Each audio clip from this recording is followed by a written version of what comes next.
I didn't scream. I didn't gasp. I didn't even blink.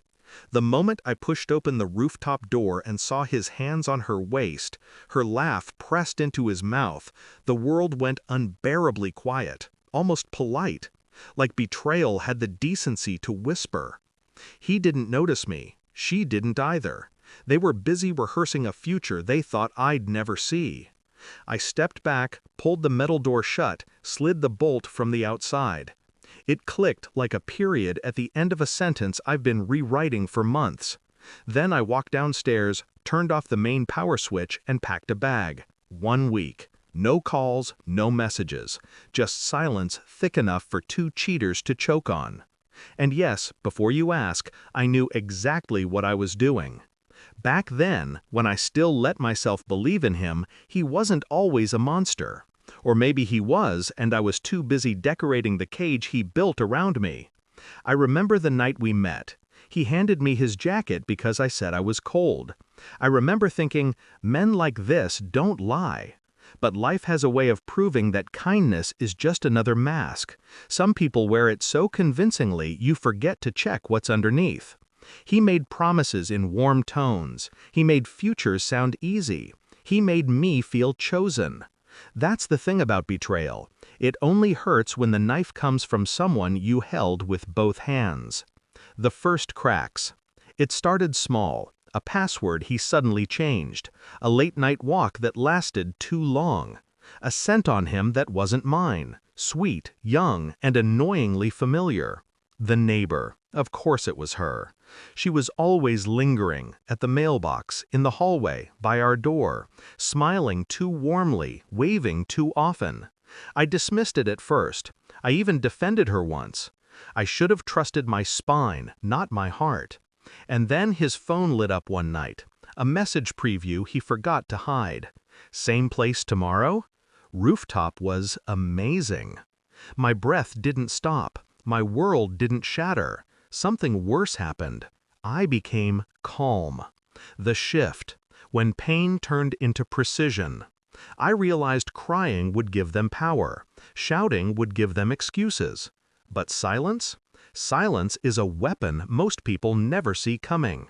So I played wife for 2 weeks. Cooked meals, smiled when he spoke, pretended not to notice when he avoided my eyes. Inside, I was tracing every exit, every leverage point, every weakness. He had forgotten one thing. I wasn't weak, just patient. When the rooftop moment finally arrived, when their lips met under the ugly neon of the city, my revenge wrote itself. The execution. Locking them on the rooftop wasn't rage, it was strategy. They had water, they had each other, but they didn't have excuses anymore. While they spent hours pounding the door, blaming blackout, calling my name, I drove to the lawyer who'd been waiting for my signal. A week away was more than a vacation. It was documentation. Financial statements, property papers, transfer records. Every betrayal had a corresponding asset. He thought he was clever hiding money under his cousin's name. I was cleverer tracking it. I didn't want to hurt him physically, nothing that simple. I wanted him stripped of the one thing he valued more than either woman: control.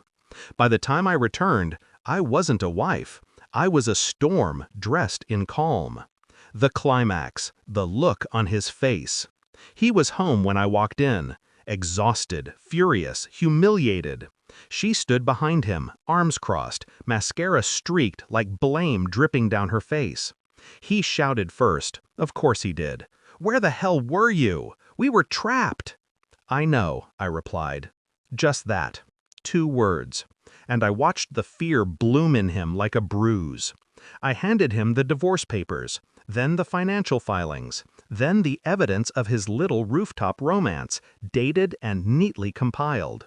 He flipped through them, page by page, color draining from his face. "You planned this?" he whispered. "Yes," I said, calmly, beautifully. The neighbor backed away from him as the truth settled. I hadn't caught them. I had studied them, and I had won. Resolution, the freedom. He tried negotiating, begging, accusing, all the predictable steps of a man who finally realized he wasn't the predator, he was the story's twist. I left the house before he finished talking. I didn't look back. I didn't need to.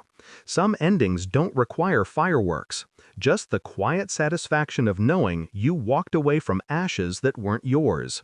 And the best part? They never figured out the thing that still makes me smile at night. The rooftop door didn't jam. It wasn't a malfunction. It was me. I locked it. I turned off the power. I left them in the dark, exactly where they belonged.